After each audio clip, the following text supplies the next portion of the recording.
Saudara-saudari, Injil kita pada hari ini diambil dari Injil Markus bab 2 ayat 13 sampai 17.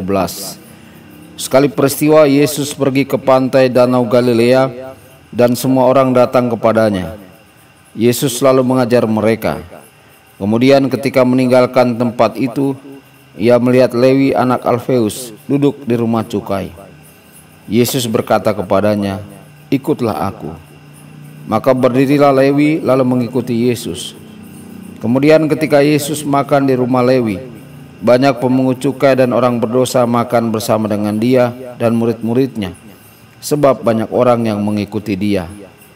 Waktu ahli-ahli Taurat dan golongan Farisi melihat bahwa Yesus makan bersama dengan pemungut cukai dan orang berdosa, berkatalah mereka kepada murid-muridnya, "Mengapa gurumu makan bersama dengan pemungut cukai dan orang berdosa?"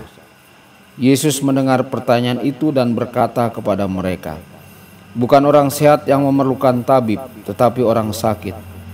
Aku datang bukan untuk memanggil orang benar, melainkan orang berdosa." Demikianlah sabda Tuhan. Terpujilah Kristus.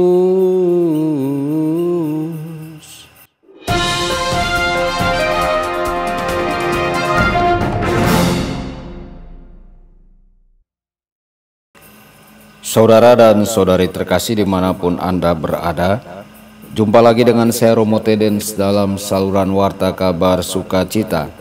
Semoga Anda semua dimanapun berada senantiasa dalam keadaan sehat dan bahagia. Ia bangkit dan mengikuti Dia. Saudara-saudari, ringkasan frasa ini dengan jelas menggarisbawahi kesigapan Matius dalam menanggapi panggilan tersebut. Dengan kebangkitan ini seseorang dapat melihat pelepasan diri dari situasi dosa, dan pada saat yang sama ketaatan secara sadar pada kehidupan yang baru yang lurus dalam persekutuan dengan Yesus.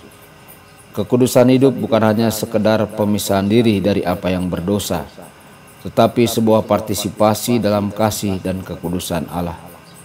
Ini bukan hanya pemisahan dari sesuatu, tetapi transformasi menjadi seseorang yang telah Allah ciptakan untuk kita. Ketika Dia memanggil, Yesus tidak pernah memberi kita peta. Ia hanya memberikan sebuah kompas. Kita tidak melihat gambaran secara keseluruhan. Kita hanya tahu arahnya. Setiap hari Dia mengundang kita untuk mengikutinya, memperdalam persekutuan kasih dengannya, dan menjaga mata kita tetap tertuju kepadanya, seperti pelita yang bercahaya di tempat yang gelap. Matius benar-benar tidak tahu di mana hidupnya akan berakhir, tetapi dia tahu bahwa ia harus berubah dan di mana perubahan itu harus dimulai. Matius sangat yakin bahwa Yesus layak dipercaya, sehingga ia menyerahkan hidupnya kepadanya. Saudara-saudari, setiap hari kita harus memilih untuk mengikuti teladan Matius tentang bagaimana mengikuti Yesus. Ketika ia sedang makan di rumahnya, "Lihatlah, aku berdiri di muka pintu dan mengetok. Jikalau engkau mendengar suaraku dan membukakan pintu, aku akan masuk dan makan bersama-sama dengan engkau, dan engkau bersama-sama dengan aku." Mereka merayakan panggilan Matius untuk mengikuti Yesus. Matius bisa saja mengatakan tidak atau jangan sekarang. Namun pertimbangkanlah akibat yang akan terjadi jika penolakan itu terjadi. Sebagai permulaan, tidak akan ada perjamuan makan malam. Dan akibatnya banyak teman Matius yang melewatkan perjumpaan yang intim dengan Yesus pada malam itu. Sebuah perjumpaan yang selamanya mengubah hidup mereka. Yesus mengetuk pintu kehidupan Matius, dan Matius membukakan pintu itu lebar-lebar untuk Yesus.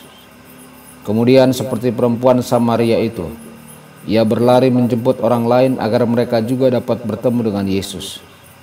Melalui jawaban ya dari Matius, Yesus mulai menyentuh kehidupan orang lain.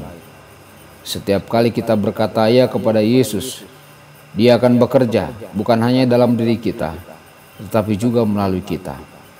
Sekali lagi, hari ini Dia akan mengundang kita untuk berkata ya kepada kehendak-Nya. Dengan demikian menjadi alat kasih karunia-Nya bagi orang lain. Aku berdiri di membuka pintu dan mengetuk.